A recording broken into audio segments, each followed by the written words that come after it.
Hi, Lionel Nelson here, and welcome to A Father's Note. We have been doing a video series on the healthy life of marriage. And in our first video, we share with you tips for having a healthy marriage. Well, in this video, we share with you the don'ts of an unhealthy marriage, don'ts that will prevent you from having a marriage that is happily ever after. Lionel Nelson here, and welcome to A Father's Note, promoting fathers through building men. Let's look at what 5 attributes that you would say that would identify an unhealthy marriage. You want me to start these? Go ahead, sweetie. All right. So the opposite, I charted not seeing our wrong or part in the matter, no communication, no listening or not listening, or having a victim mentality, and we can talk about that, and untreated past hurt. Oh, that's good. Oh. Yes. Yeah. Untreated. We gotta tap that one too. We gotta touch on that. You have something you want to add, Miss Naya? No. We gonna touch on. We gonna touch on that, and we gonna spread that out. Okay, Yes. so Okay. talk about untreated. Let's go with the untreated past hurt. All right. So what's your perspective? Talk about that. Okay, so I'll try to be very brief with that, because that can go for either party. It's just not the woman or the female.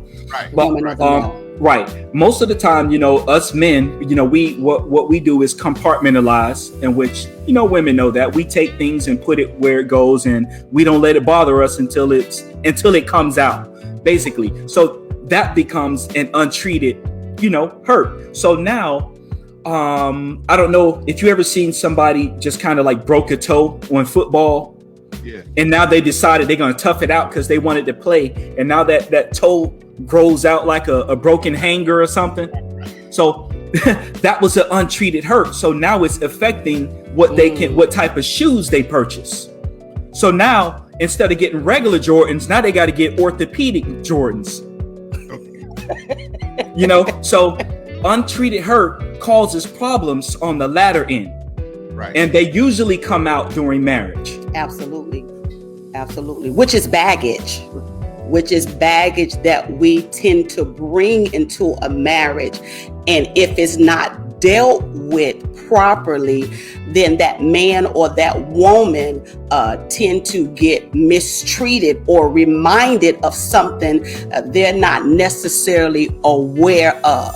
Now you're treating that man or that woman according to what even looks like was familiar prior to the marriage, because it wasn't dealt with. Now you're married, and then you'll hear it in an argument. Oh, I'm not who you think I am. I'm not your last wife or your last girlfriend.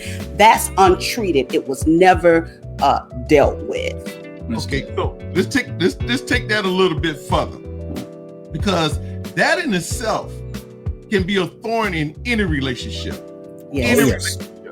So what would you say that any person, let me say it this way, normally because of what's in a person, they would get out of one relationship and hop right into another relationship or healing from the previous relationship. What do you have to say in regards to that? Wow. You have to be healed. You have to. Now the healing may come in the marriage, but you have to be able to identify, find the root, and admit. The key is to admitting that I have a problem, I have an issue, and sometimes we don't like to touch it because it's so sensitive, but it's unfair to bring that hurt or that harm or that tension to that man or woman. So it has to be dealt with. And I think that the man and the wife have to come to an agreement to say, you know what, I've been hurt, and I've been hurt in this area, and I didn't want to bring it into the marriage, unfortunately, is here. And you all have to sit down and agree to deal with it, whether it's marriage counseling, but it has to be dealt with. Okay, so let me ask you something to that. So, is it necessary to discuss your past relationships or experiences with whomever you are dating or marrying right now? Is it necessary? I believe it's necessary if it's going to come up. If you know that is going to come up, I don't believe that we need to discuss everything. Mm-hmm. Dating is one thing, but once it's confirmed that this is your husband or your wife, then you have to have a sincere meeting and say, you know what, this can potentially cause some problems in the marriage. So you have to be able to discern and be able to be upfront and say, I dealt with this. This look a little familiar. I think we need to deal with it. Can you give an example for those who may be watching? Let's see. You know anything? So let's say, for instance, right? Let's just use the popular musicians. Ooh, hope some musicians are watching. Yeah. So what generally happens is, and this is just a free plug for the musicians. Basically, we're the victims here in church because we get targeted, because we're up front all the time.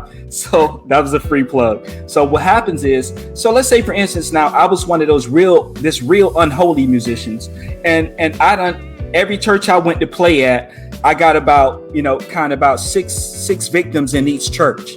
So now we get married, and we still fellowship with those churches. The people that I have to deal with may be the very ones that my wife will encounter because I'm in that point of leadership at that church. So it wouldn't be fair if I'm inviting my wife to meetings with Sister Shanae and we don't been indulging beyond the indulge. Yes. Drop the mic. Just drop the mic. Drop the mic on that. Whoo! So that's good. And so, go ahead. You have to be mature enough to deal with it. It's going to take a level of maturity. That's good. Mm-hmm. That's good. So it seems like, though, it's going back to one of the 5 reasons that couples get divorced, and that's communication. And I'm glad you said that word about mature. Because communication is not screaming at one another. Right. Communication is not you shut up and you listen to what I said. Mm-hmm. Communication is not you feel that you got all to say and then you're not doing any listening. Correct. Communication is not you shutting the door, you leaving the house, and you're not discussing the issue. Because guess what? The same issue is going to be there when you get back. Yes, sir. Absolutely. You gotta have it, but when you have the communication, or if you want to talk about it, be mature about it. Mm-hmm. You have to. Very. You have to.